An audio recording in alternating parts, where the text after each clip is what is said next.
but back then it was, she would take in clients from the state of West Virginia that had been cleared out of mental institutions. So like Weston Hospital, she would have patients from there, and they lived in our home. She always had a big house and rooms. So, you know what I mean? And I was the only child. So like my playmates, they were grown and on lithium, but it was cool. It was cool.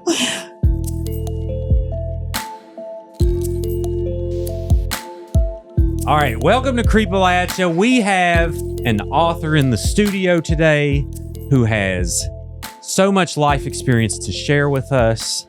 I'd like to welcome Lori Ann Williams to the studio. I appreciate you making the trip today on this beautiful Sunday. How are you doing?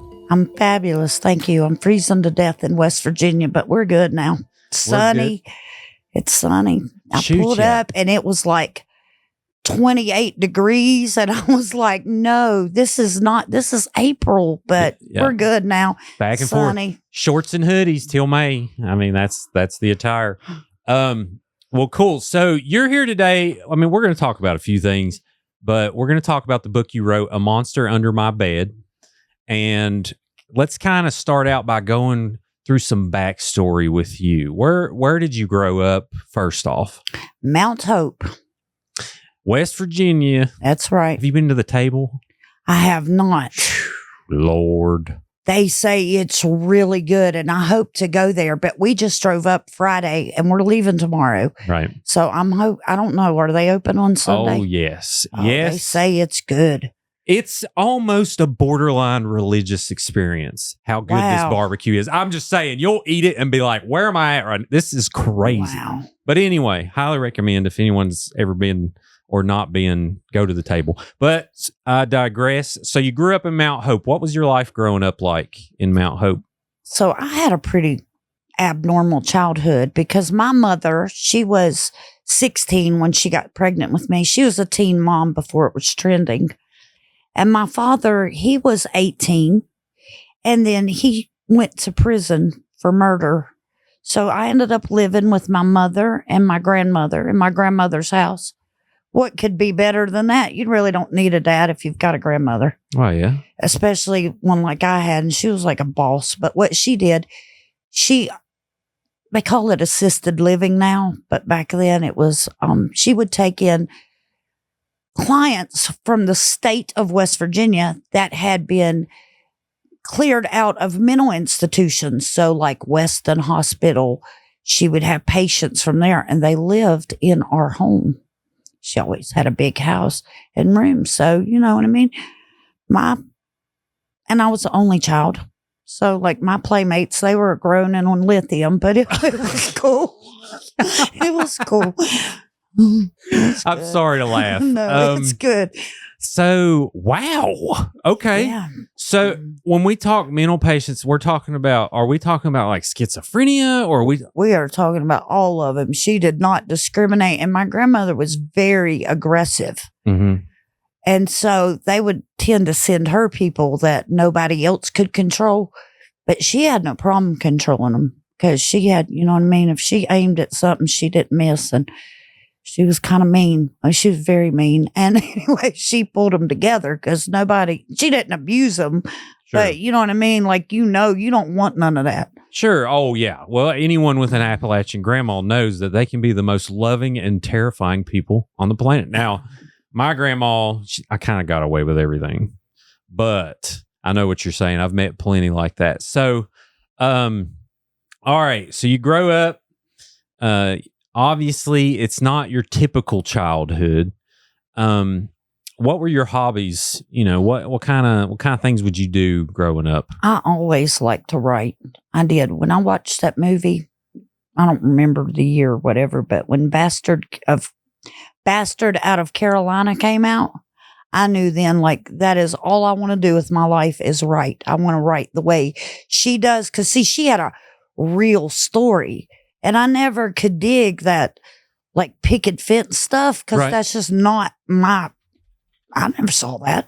Doesn't feel real to you. Right. So when I saw Bastard Out of Carolina, I wanted to write just like she did.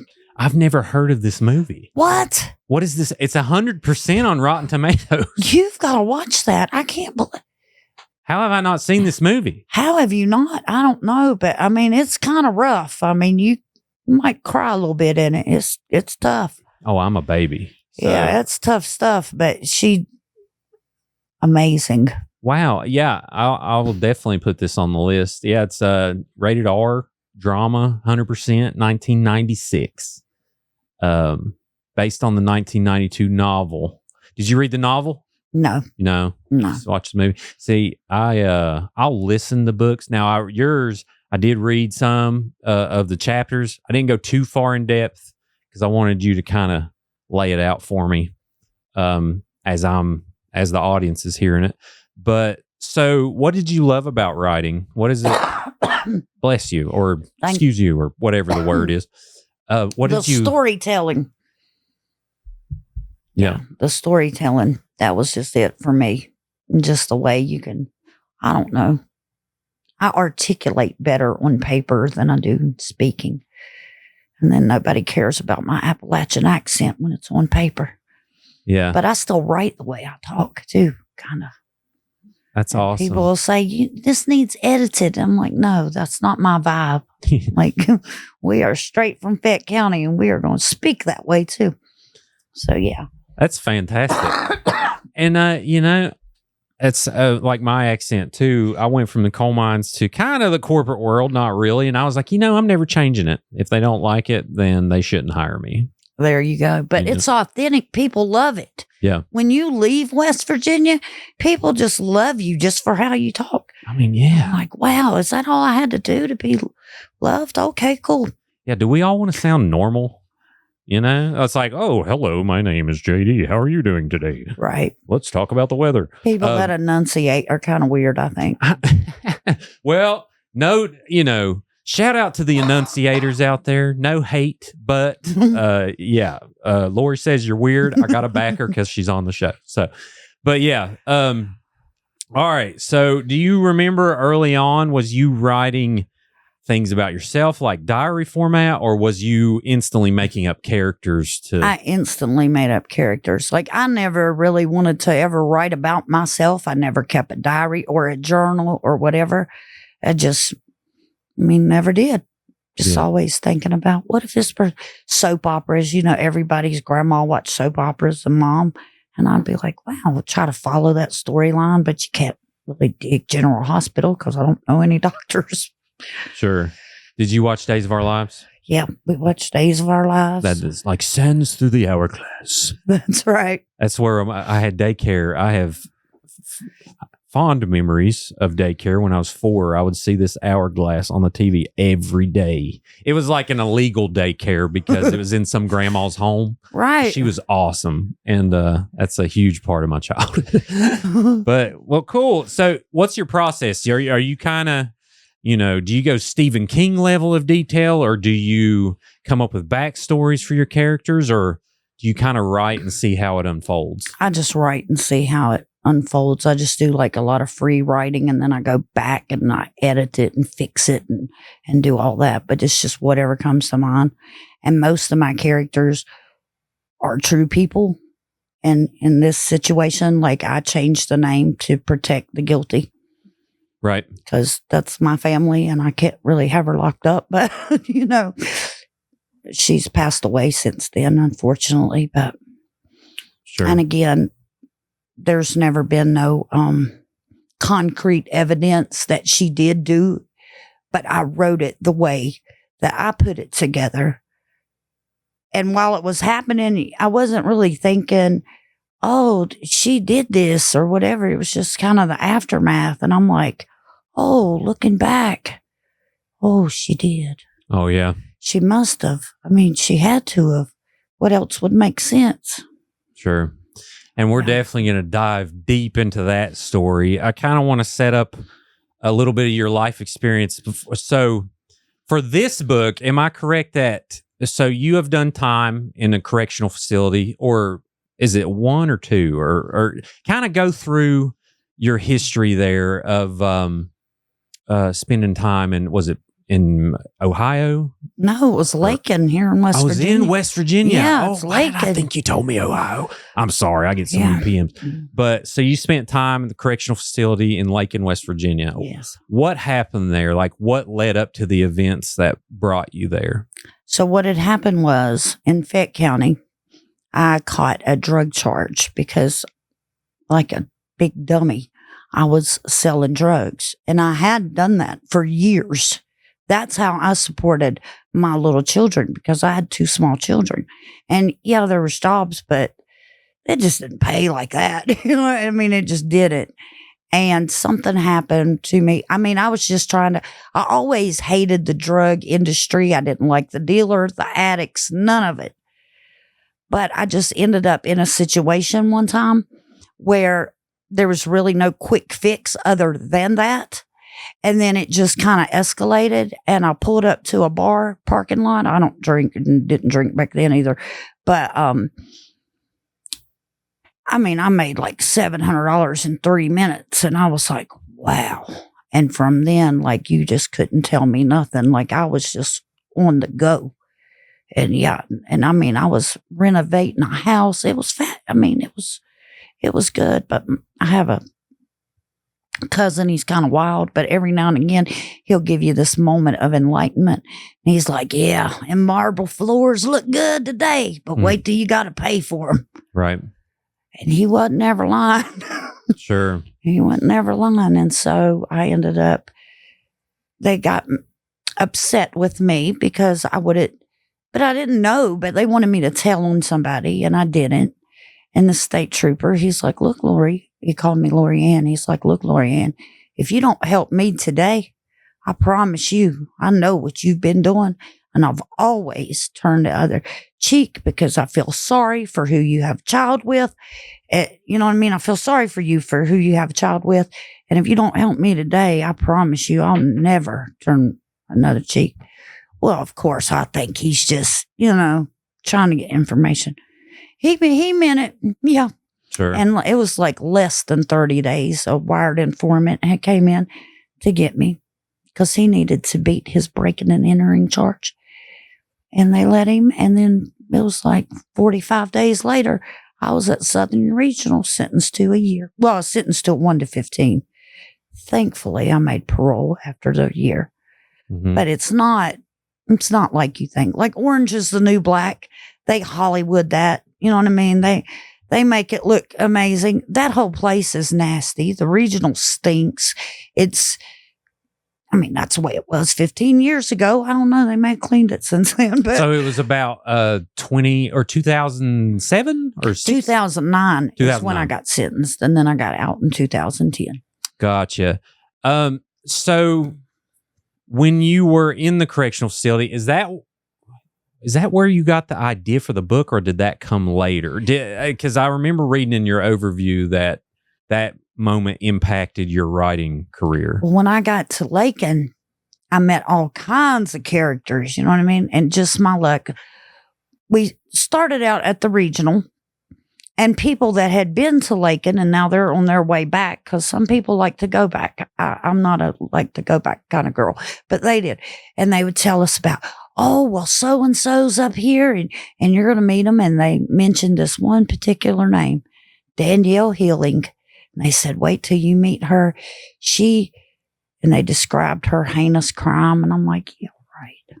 So I go on, they move us then to Tigert Valley to wait to go to Lakin.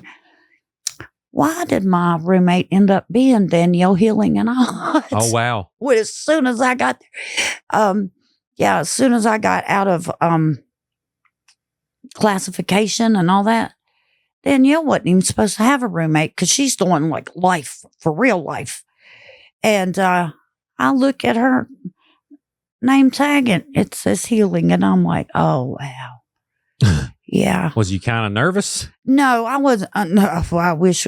No. I wasn't nervous, but it's kind of weird. And she says to me, if you hear me screaming in the middle of the night, don't pay any attention.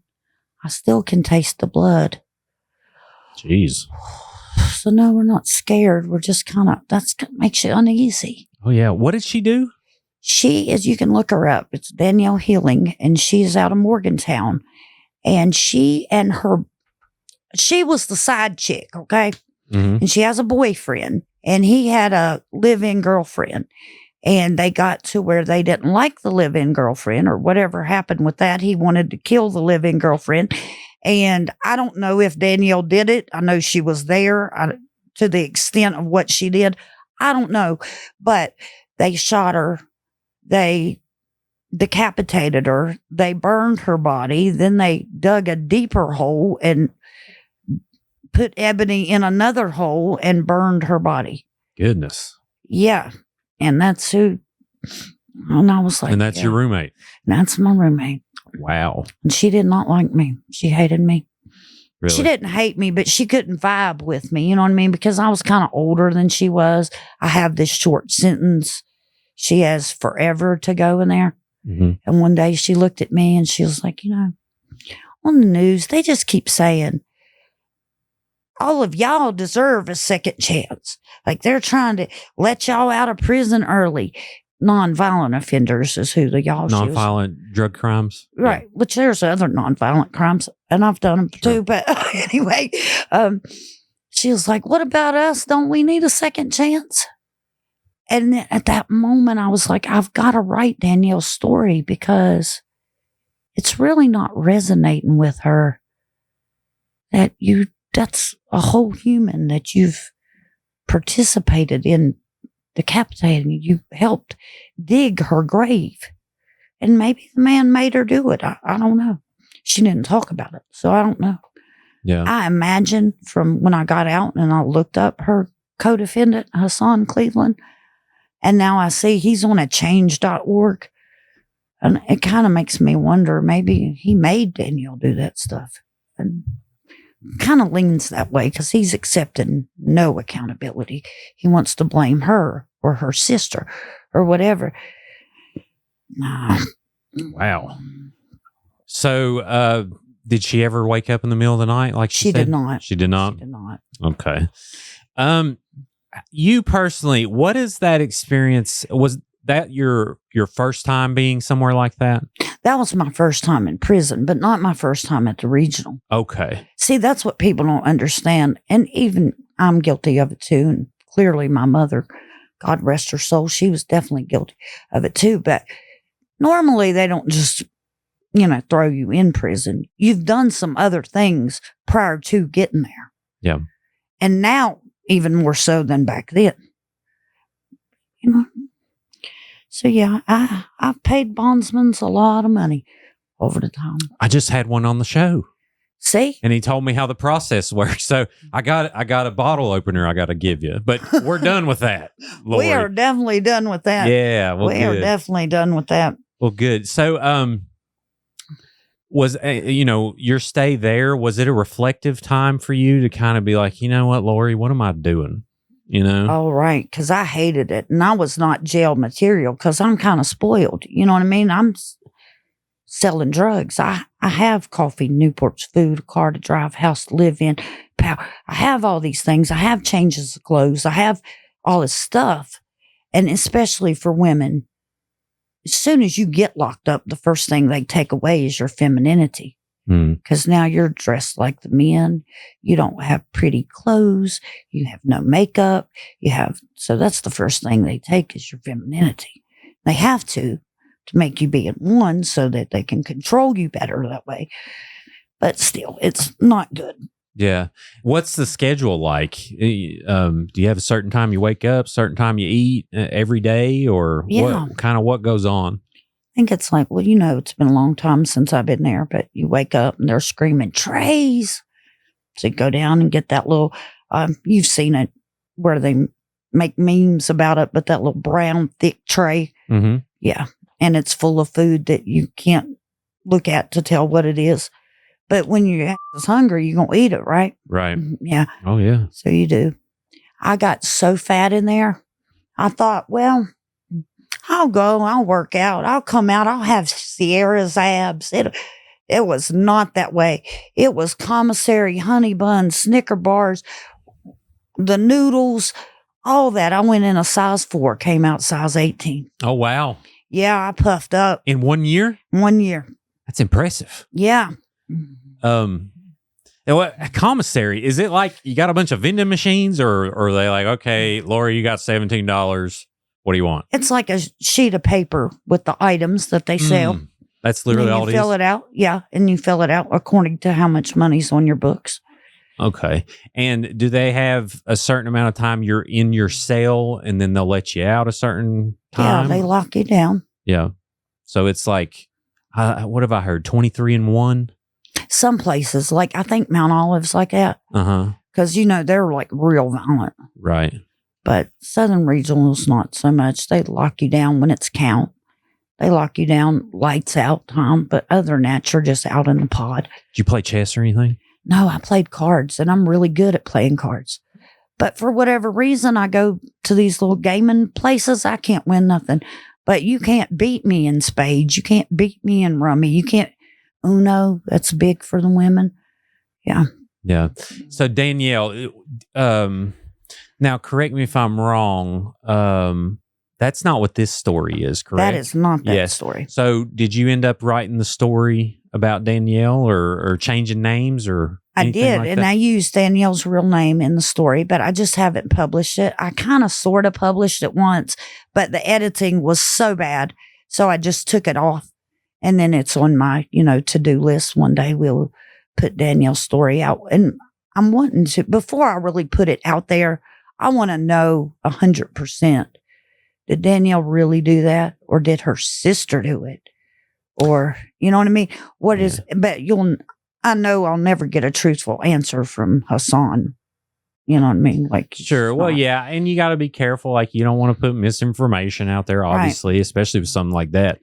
But yeah. So eventually you, start to have this idea for a monster under my bed. What was the inspiration there? Because it's very personal to you. Kind of what happened in your life to make you think like, you know what? I'm going to write this book. So my first cousin, that's who Muffy is. She dated a man. He came up missing. I can't even remember what year it was, but it wasn't too long ago. He comes up missing. And we're like, that's so suspect. Like, why would he try to? And she's telling, like, I know he killed himself. That's what she keeps saying. And I'm like, well, I've seen how you keep your house. If I was your man, I'd probably kill myself too, because she was just always a nasty housekeeper. She's mentally ill. Right. But she loved him. Like, she stalked him to get with him. Oh, Lord. Yeah, she would tell you, you're going to get tired of running before I get tired of chasing. Yeah, she would get her man, no doubt. And for whatever reason, she targeted in on him and she got him. And they did good. But see, he had moved up in like the NAAA circuit and was well respected in that community. But it just didn't, the math just didn't math. Like, why are you making all this money? You're off of drugs, but you're still living where you're living. Mm-hmm. That's just not working. And we would tell my cousin, like, you got to watch him because something's not right with him. Sure enough, he was an addict as well. And, he was very mean, they say. I never witnessed it. But, yeah, so he comes up missing. And I believe I wrote about it in the book that he got violent with her. And that was the last time. And she flipped because, see, she was schizophrenic. Mm-hmm. And men had preyed on her for years, but she wasn't a good person. Like, my cousin Muffy was not meek and timid. She had been abused and she became the abuser. But then she got with him and he's huge compared to her. She wasn't small because, we're West Virginia people. We're kind of big. But we got to have a coat for the winter. That's exactly right. That's exactly right. But she adored him. And then they just started getting high together and he would abuse her. And I think she snapped. And because her house was so dirty, nobody would go in there. Not only that, she wouldn't invite anybody in there. Yeah. Was it like hoarder status? It's just Nasty filthy, or just filthy? nasty. Just never took out the trash. Just nastiness. Because something in her mind, she just hated taking out the trash. Sure. It's crazy. Man, that'd be a hard way to live.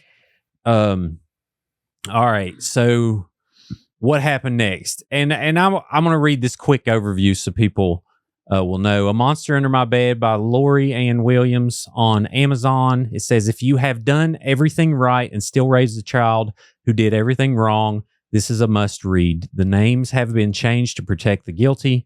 A woman plagued with a variety of mental illnesses reflects on her life's struggles with schizophrenia.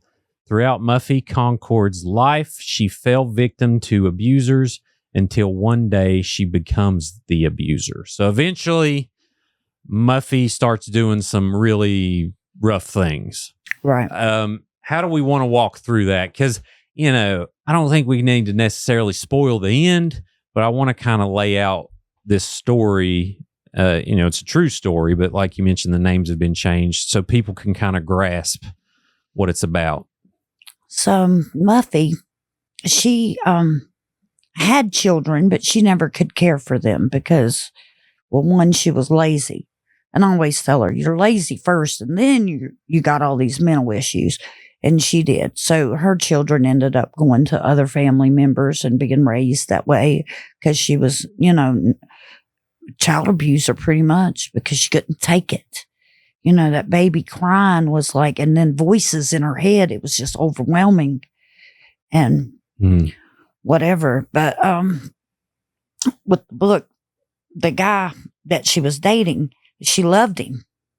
That she truly did.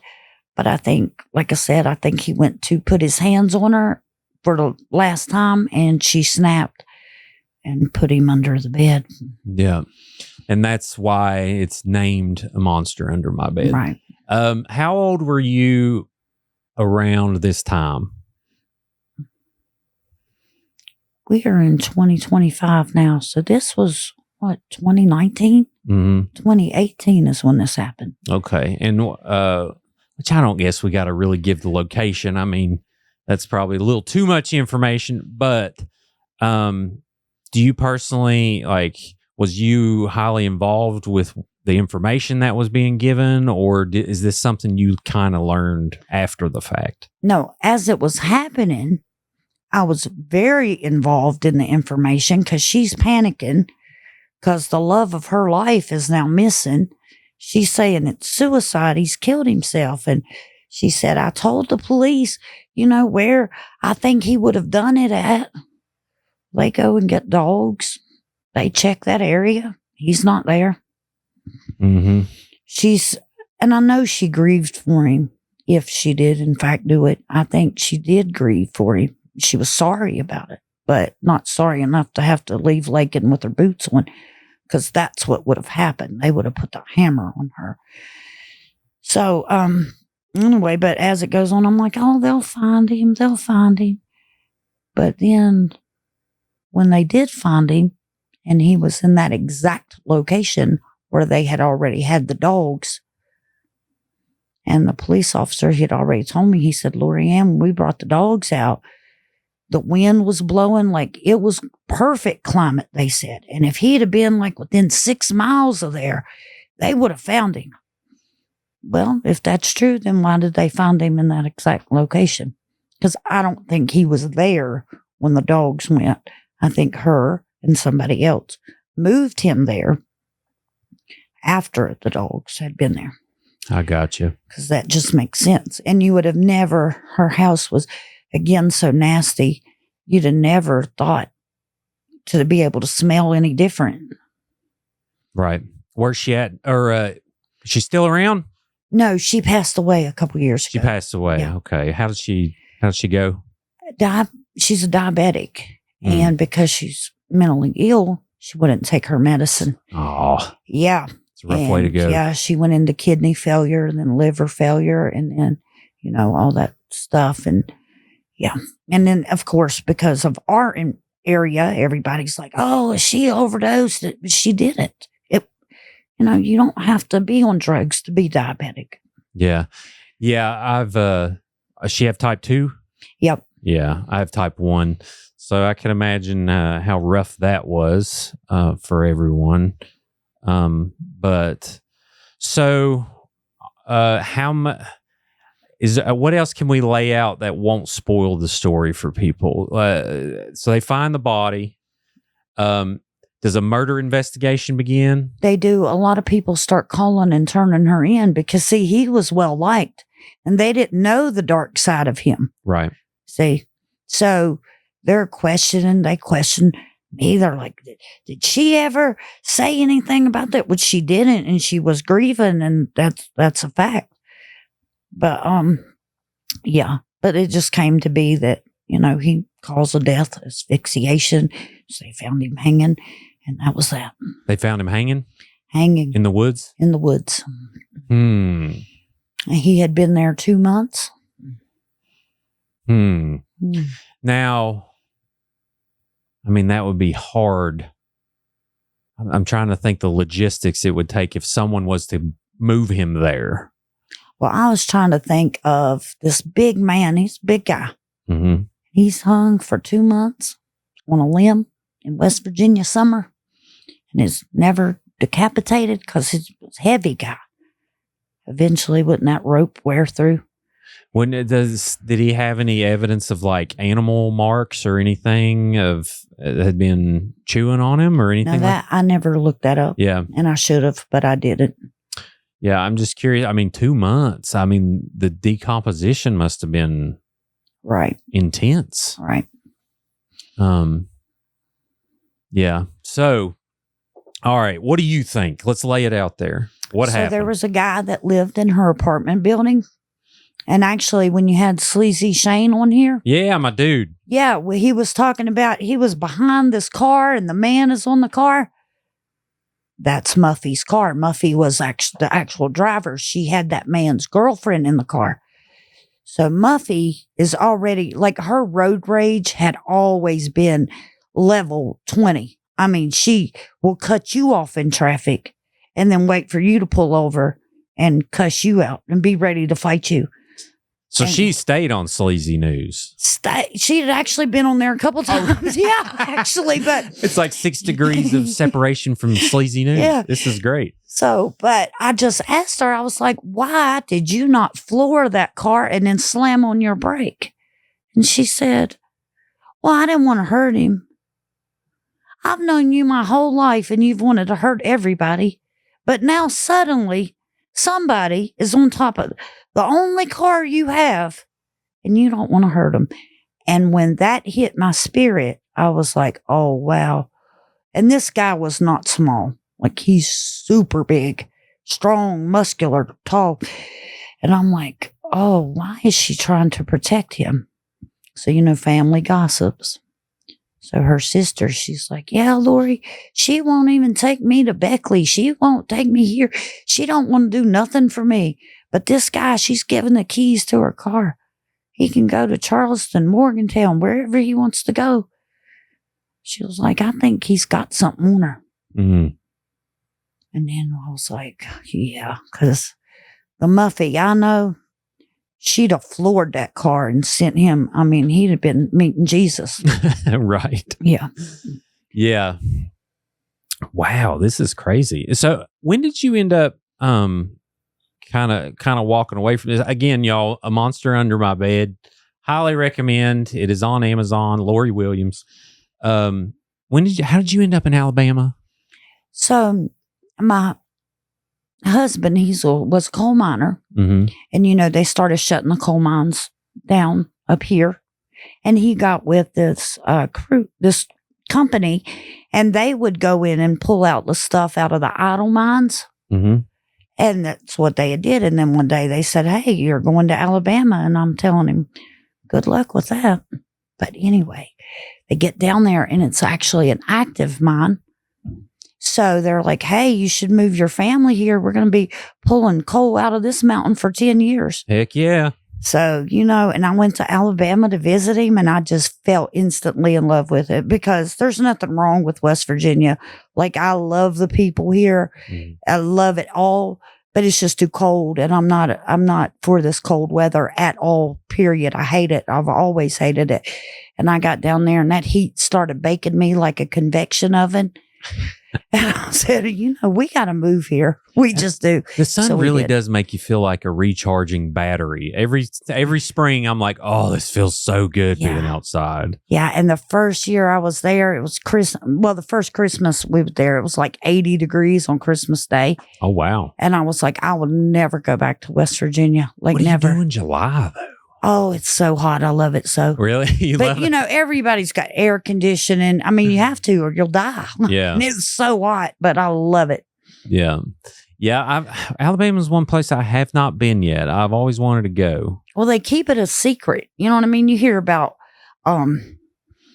Roll Tide, you hear that, and you hear the civil rights movement. And you don't really know anything else about Alabama. And I tell people they got to keep it a secret for traffic.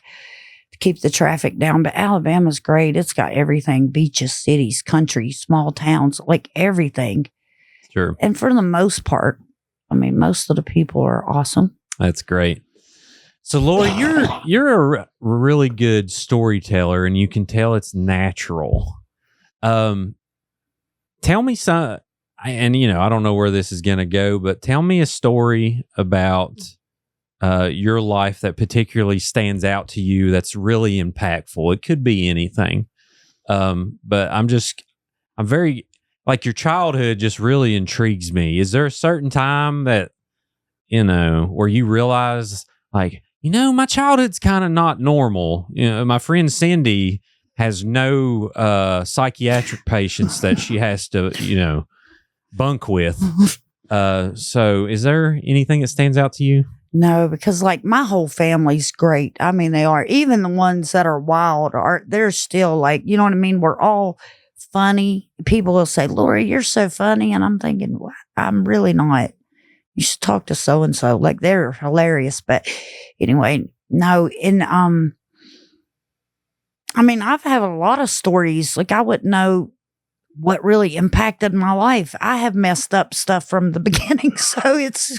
Sure, yeah. Well, I mean, maybe not impactful. Just pick one that is kind of humorous to you. Oh, wow. A funny story when they put me on, and I'd never been. Oh, sorry, Siri. All right, go ahead. I'd never been on a farm. So when I got to Lakin, you got to like do classification, and finally they lost me in Lakin, by the way. They do count like 8 times a day, but some kind of way I end up in the lifers pod and whatever. They lost you. They lost me. Huh. Isn't that weird? But the like count's Shawshank coming. Redemption. Right. I'm lost and I'm up there with the lifers. I'm with people that, these heinous criminals. Sure. And I'm like, I just sell a little bit of cocaine. I'm not for this. This is, y'all put cigarettes out on people's foreheads. I'm not y'all. Yeah, y'all killing. I mean, crazy. But after that, they reclassify you, and now you get to get a job outside of the prison, and that's pretty awesome. Mm-hmm. Not for me. They do tree reclamation. It's a farm near Lakin, and that's where the inmates do. They use inmates for farm equipment. You went out and lumberjacked? No, it's trees. You plant the trees. Oh, you plant trees. Yeah, okay, and then you got to pick them up and do all this stuff and pack them. And, it's wet, it's cold, it's awful. It's a big farm. They have big tractors. But see, the inmates can go where the tractors can't.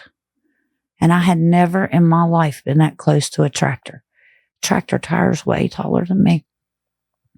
It's crazy. But anyway, I'm out there and they have these old trucks, and there's like civilians work on this tree farm too. And we're on the back of the truck, and it's now getting warm, spring. And we're picking up these wooden pallets all day long. And this girl, she looks at me, and I could see she has fear in her eyes. I'm like, wow, why is she so, like, that's a weird, odd moment. And she kind of was looking right here to my shoulder. And I looked down, and my hair, it was longer and brown. It kind of moved, and it was not hair. It was a brown recluse. Oh, Lord. Oh, yeah. And I'm terrified, like I will fight 50 men but I'm not a spider person at all. Like I have real arachnophobia, like for real. Sure. So yeah, and that was pretty entertaining. They still talk about it to this day, but I just thought, wow, who would have ever thought I'd have been on a tree farm, a farm, period. Yeah.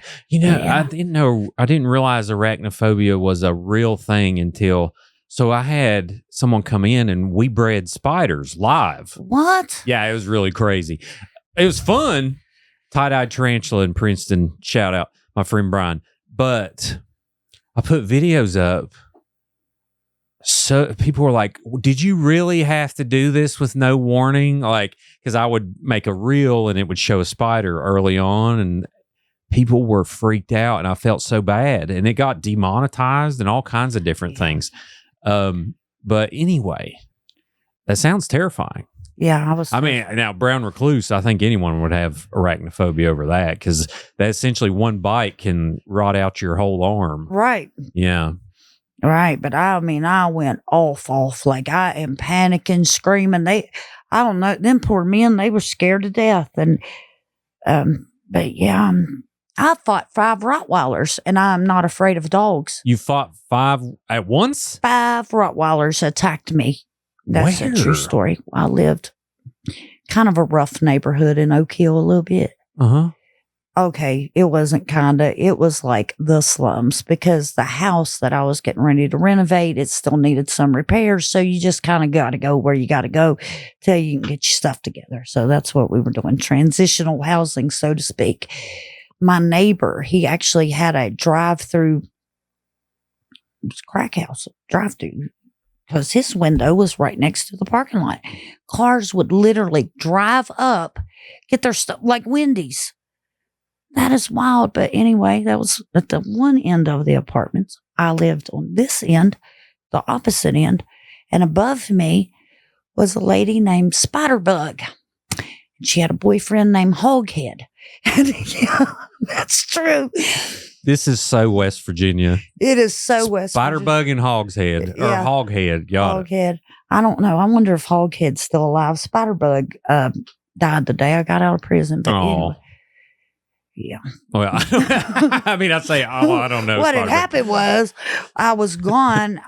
My oldest daughter had pneumonia. We had spent the day at Raleigh General, and I just got very nervous. I was like, man, they're probably robbing my house right now. They're probably robbing that apartment. But then I came home and nothing was touched. So I was like, let me run on up here to the Dollar General 3 minutes away. And then I went back home. When I went back home, the window was busted. It was, a big mess of stuff. And, of course, we're a small town, small community. And somebody was like, yeah, your cousin got you. He's the one robbed you. He's up there at Spiderbugs. Is that so? I think I'm going to go up here and stab him to death. Isn't that weird how your mind is? But, when you live under that constant chaos, that just seemed like the logical thing to do. Right. And so I'll go up there and I'll always kind of dress nice. You would never look at me and think, oh, she's where to get the 8-ball. You'd think, oh, she's school counselor or something. Right. So I go up there and I just barely hit that screen door. I mean, barely, because I still didn't know, was I going to raise big fit and get attention? And then when they come out, just start, or was I just going to creep in and be like, hey, what's up? And get them in the neck? I didn't know. So I hadn't thought that far ahead. You were going to stab him? really? Yeah, because you can't rob me. I am little. Right. And this is that can be a dangerous business. Right. So if I let you rob me, you understand? It's bad. Then somebody People else are hears take advantage that. of you. Right. And then the next thing you know, I'm not going to have a car. They can just have all my stuff. So and these were the dark times. These were definitely the dark times. Because I don't, I have zero tolerance for drugs now, period. Good for you. At all. Because I just see, and I kind of go through Beckley, which not this time, my trip up here, but before. I just kind of feel like I kind of contributed to the demise, even though now what's going on isn't what I was selling, but still kind of makes you think, what if I'd have been a change back then? And how many lives did I really impact? And then the stuff that I saw while I was in that business. But then again, like some people, they'd say, Lori, if something ever happens to me, I want you to raise my children because I don't have a mom, whatever. And I'm like, do y'all not understand that you buy your drugs from me? I cannot raise your kids. I'm not in, but where I didn't drink or get high or nothing, they looked at me like a homebody, like a mother figure, I guess. Sure. Well, that's good. It sounds like that's you taking accountability of like, that was my past life. What can I do to, to rebuild? Yeah. Kinda. Yeah. So now that's what I want to do. I want to go and do workshops for women that's in prison or domestic violence shelters or whatever, because they have the best stories. But what it is, you lack your confidence and you think, well, because I can't write well or whatever. We don't care how you write. We want to hear the tea, girl. That's just Right. want to, and just teach them like little, I guess, give them pointers on how to get their story across. But anyway, back to the Rottweilers. Yep. Stabbing hoghead. Go. No, not hoghead. Spider bug. No, they were both gone. So they were saying like my cousin was up there. So I went to kill. Stab your cousin. Yeah. Yep. Got it. And we was just talking about this the other day. It's so weird. But anyway, he's like, I go up there and I barely hit that screen door. And when I do, this Rottweiler jumped through that screen door and she latched onto me right here. And I'm 120 pounds. She's 180 pounds. But see, when dogs bite you, they don't just, dig in and bite. They try to shred you. And she was doing that. And I was panicking. I was trying to hit her, but I couldn't get her off of me. But finally, I hit her in the nose and she fell back. And when she fell back, she instantly hopped to her feet and she got me again in the same spot because I put it up here because that dog is going for my neck. And if they'd have knocked me down, I would not have had a neck.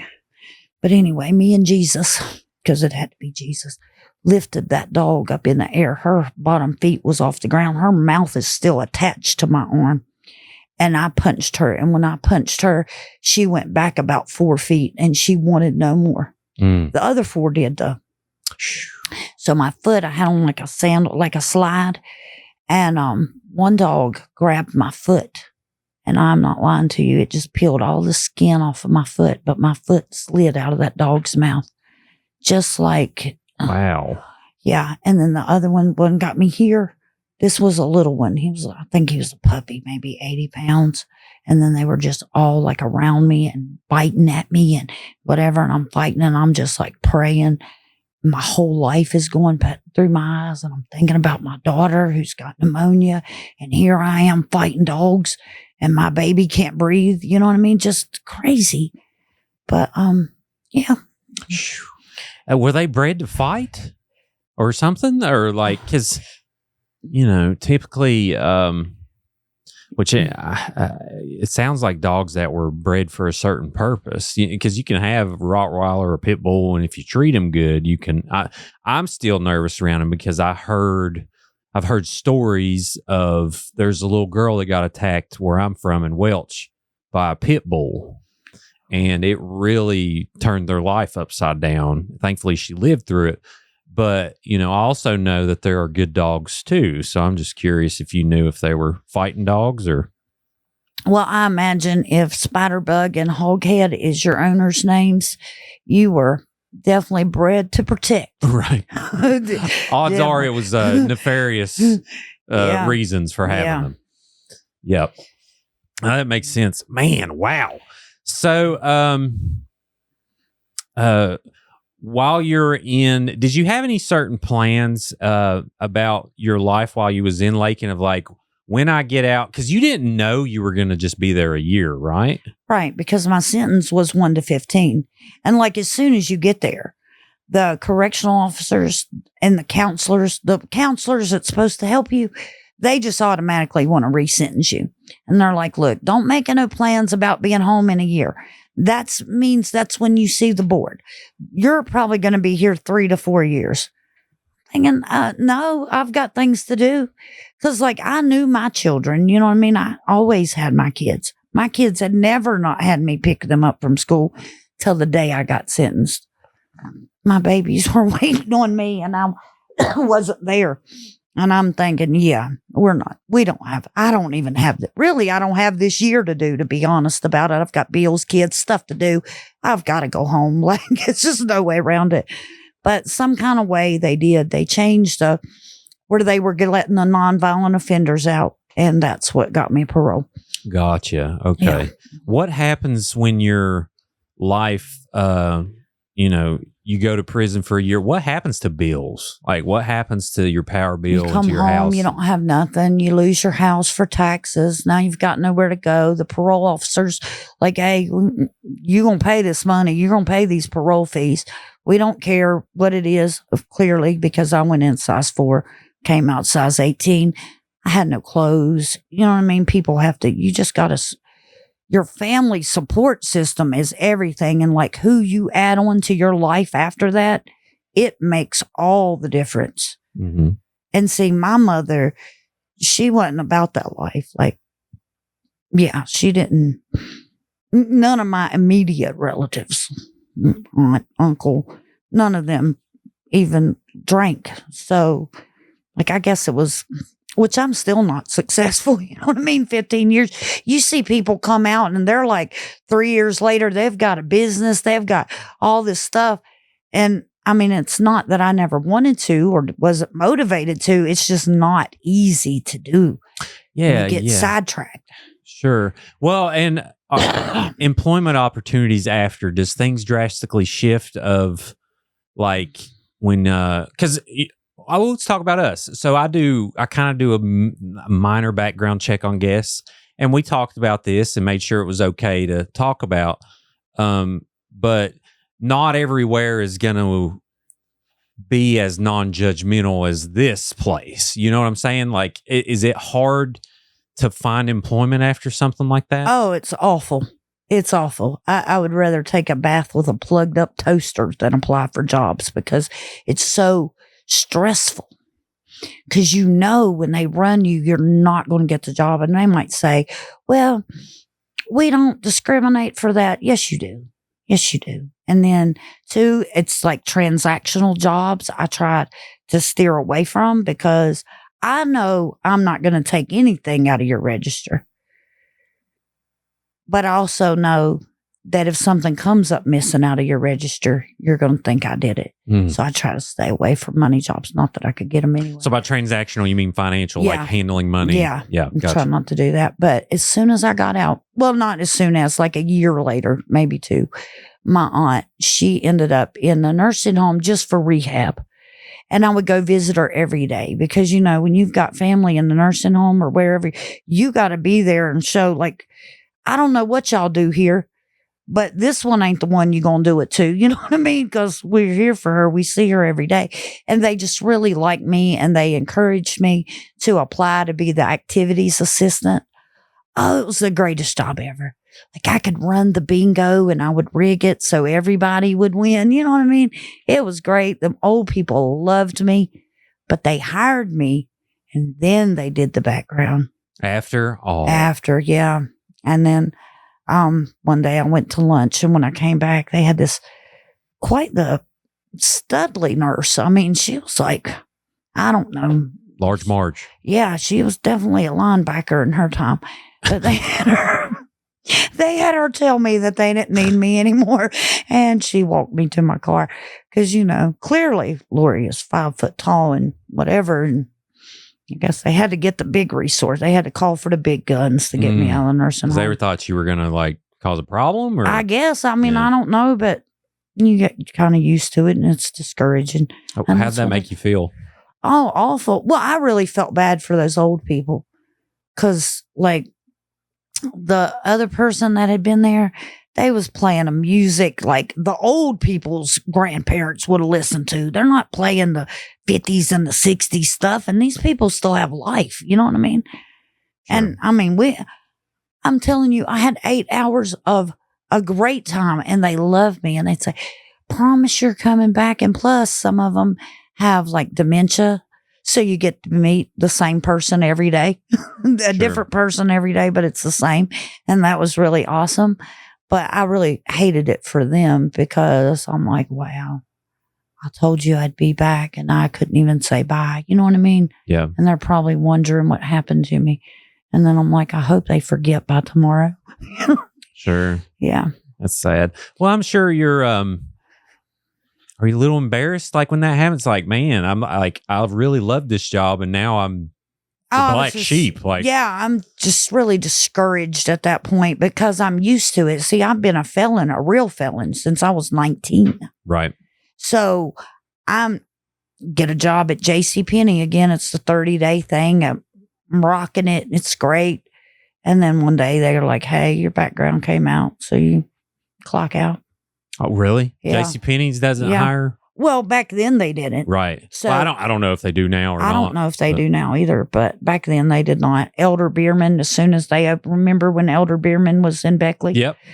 As soon as they opened it, like I'm there, I'm applying, I'm on it. I didn't make it 4 hours on their first day. Like that was it. And I was the perfume girl. Got job's great. But I kept thinking, God, they're probably looking at me weird. This job's too easy. I must be doing it wrong. You know what I mean? And then they sent their loss prevention person out to be like, hey, your background came out. Get to the sidewalk. Oh, man. Yeah. Well, see, I think this is an important conversation because when you talk about rehabilitation, and I understand like certain crimes, you got to put up guardrails, you got to do certain things, but you're already starting because typically, and I don't know if this is necessarily true for your life, but typically people start out with a rough beginning, a hard beginning, and they learn certain patterns that are negative and they get into this world, whether it be addiction or whatever, pick one of them. And then, you go to prison, you get out, and it's even harder than it was before you went to climb back out of it. So right. I don't know what the solution is there. It's like, I understand having to have those guardrails to a certain extent, but at the same time, how tough, how difficult that would be. Right. And like a lot of the addicts, they in the rehabs and in the jails, because clearly I took every class known to man just to get out of the pod at Southern Regional. But anyway, they tell you people, places, and things, you have to stay away from that. How about for you to be able to parole out of a West Virginia prison? You have to have a home plan. So you got to go back to the people, places, and things that they're not going to let you out. Is that not wild? Yeah. Yeah. But see, I was the people, places, and things. You know what I mean? My friends were not like my girlfriends that we eat with and on the phone with and all that. They were not participating in any drug activity. Like they're career minded. They're like, whatever you do, chick, is fine. But what happened to them after this happened? Well, they still have their careers and their jobs. They live good here in West Virginia. Well, did they still keep in touch of like? Oh yeah, most definitely. Great. Yeah. Yeah, that's great. So you did have some type of support system, right? Just not your intermediate family, right? Like Michael Vick, he got out around the same time I did. You remember Michael? Oh wow, Vick? How random! And he did that reality show about being on parole. Oh, I've hated him ever since. Was it his Rottweilers? that attacked you? Probably a bit like that, but yeah. Goodness gracious. But I've hated him ever since because that was such a maybe a disservice to how life really is. Like you are paroling to a mansion. Your bank account's still stacked.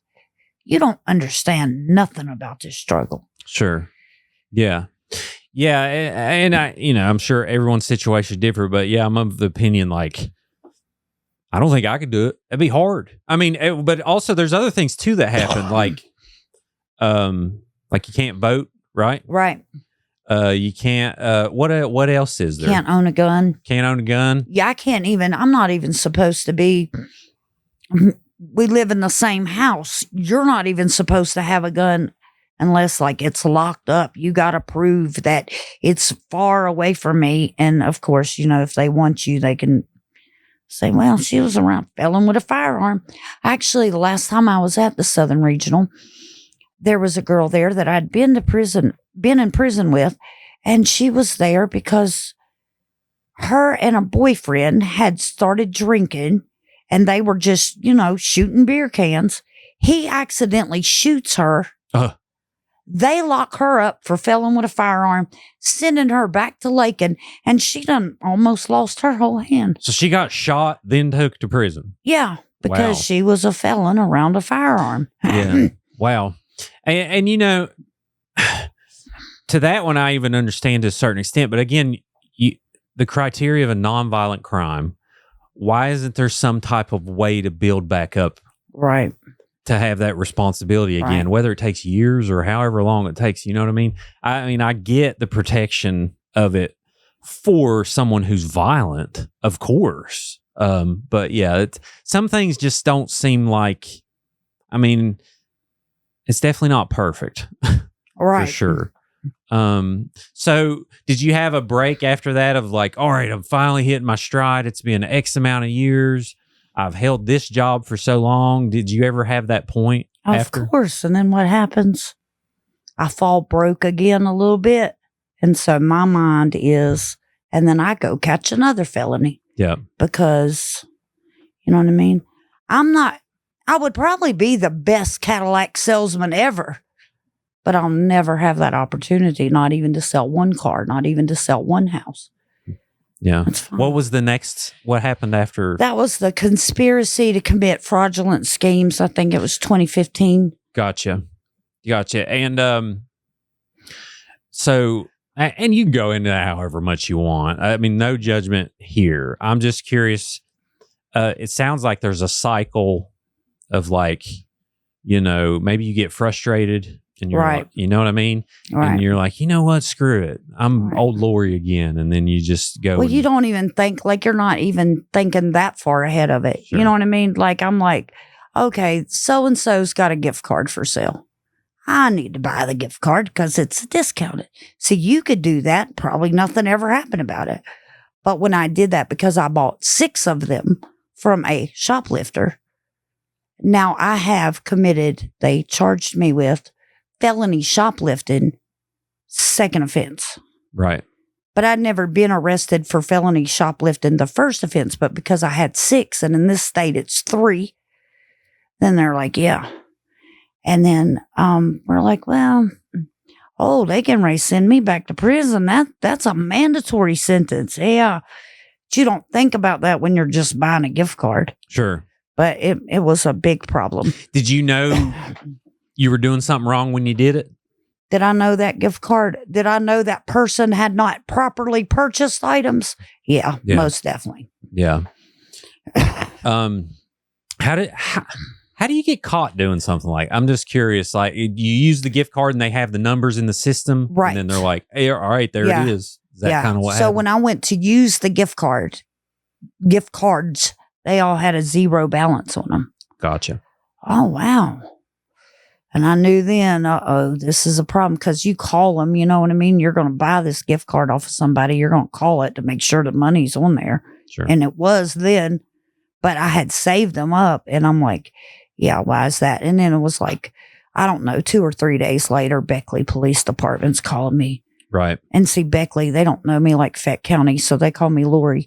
So they're not like hitting me with the Lori Ann.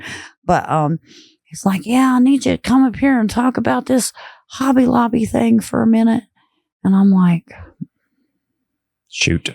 As soon as I get in there, he already had the papers out. Like, look, the indictment looked to be already out of state of West Virginia versus Lori. And I'm like, here we go. So ended up, my husband had to pay $10,000 to an attorney because see, there wasn't nothing on the gift card. So I didn't do shoplifting. I did not steal the stuff. Sure. But I did conspire. It was fraudulent, but it cost $10,000 to prove that in court. Yeah. Well, I mean, good for, the thing I think that a lot of people who come out of situations like yours, where I think that they fall short, is not taking accountability and just being like, you know what, it was all so-and-so's fault. It was all, it's refreshing to hear the way you talk about it. Cause you're like, yeah, I done this. This is what happened. because I think that's definitely the only way to work your way back up. You know what I mean? So Yeah. I think people will understand that, and I appreciate you sharing it. So you didn't have to go back? I did over not that? have to go back. I just had to be arrested. They set my bond at like $7,500. That's kind of high for Raleigh County. Mm. I mean, there's people, I don't know, you can shoot somebody over here and get a 10 grand bond sometimes, but that's what I say. They always said that Southern Regional is so overcrowded or whatever, but let me do something. They always make a space for me. Always. Like, yeah, we bring Lori in here. She tells good stories. Yeah, we'll bring her back for a minute, but yeah. But I knew that was the last time. Like, that's what broke me. Like, I didn't even want to spit on the sidewalk after that because I had been out of, you know what I mean? I guess circulation for so long. And then you end up back in the regional and everybody's younger and everybody's in there now for drugs. I'm like, does nobody do crime anymore for financial gain? Right. What are we doing Where's here? all the white collar crime? Yeah, like, where's my embezzlers? Where's the people that, know that they've got to pay their power bill and don't have the money for it? Sure. But yeah. Yeah. So after that, we are on our way back up. And shortly after that, what is about 5 years after that, you start writing? Yeah. How long did it take you to write A Monster Under My 2 Bed? years. 2 years? Mm-hmm. So you started in what, 2019? Yeah. Okay. How many pages is it? Let's see here. 348. Oh, nice. Okay. So, wow. Yeah. How do you write 300 pages of anything? Well, see, I knew her. You know what I mean? Sure. And then, but I'm going to tell you what we did. And a lot of families are guilty of this. See, she grew up with her paternal grandparents. She's my cousin on our maternal side. Mm-hmm. So anyway, but they loved her and they spoiled her and she was everything great. And she was the cutest little kid ever. And it was just, they wanted to give her the world and whatever they had. Cause now she, you know what I mean? She's being raised by grandparents that she called mom and dad. So they just loved her so much Mm-hmm. and they felt sorry for her. So they really poured on the love, but her mother was a praying woman and she'd pray, but she was always displaying mental illness. But back in the 80s, you're not familiar with all that. We didn't talk about it. Then we just put our crazy on the porch and, gave them a rocking chair and let the neighbors talk about them. That was it. But yeah. And then I noticed we would gossip about her. Like, you know what that crazy girl did? And this is what she said. And we would just gossip about it. But when I started writing the book and I started thinking, oh man, all this time, which she had been diagnosed and she had her proper diagnosis, but still it was like wild, like how we gossip. But there was nothing we could do to help her. Sure. Like, she didn't want to take her medicine because a lot of them don't. Yeah. Because it makes them feel bad. Sure. Yeah. I can only imagine how rough that is. So let's pitch the book. Why should someone, take some time and read this story? Why is it so important to you? Because like I said, her story, she comes from a good family. And then they have done everything. They've tried to pray over her, everything. But the bottom line was mental illness. She didn't touch a drug till she was in her 30s, period. But she liked men. She liked, all this other stuff. So a lot of times you're looking at your relative like, why are you doing that stuff? Why are you on that? To me, you've got to be crazy off rip for you to even want to smoke meth which she didn't do meth, but you know what I mean? Sure. Don't you agree? Like you have to, something's got to be not right for you to think, oh, that's my outlet. Oh yeah. Yeah. Yeah. It's So a lot of that is the mental illness. Sure. And because, if you like thrillers, did she do it? Is the guy we just talked about earlier, is he the only one? Buy the book. Yeah. West Virginia True Crime. I appreciate you laying this out. And also, if anyone out there is like, I'm going to look up Lori in the records. It's not Williams in the records. I found this out the hard way. She has a maiden name, but yeah, I appreciate you being here. I think this was a really good, thoughtful, and important episode. Thank you. Yeah, thank you. Yeah, I love it. So everyone else, be sure to, if you're watching, like this video, subscribe to Creepalachia if you haven't. If you're listening on Apple or Spotify, be sure to take a minute, leave a review, tell me what you think. It really goes a long way to helping the show be found. And don't forget, we are on Facebook and TikTok and Instagram as well. And last but not least, always remember, above all else, long live Appalachia.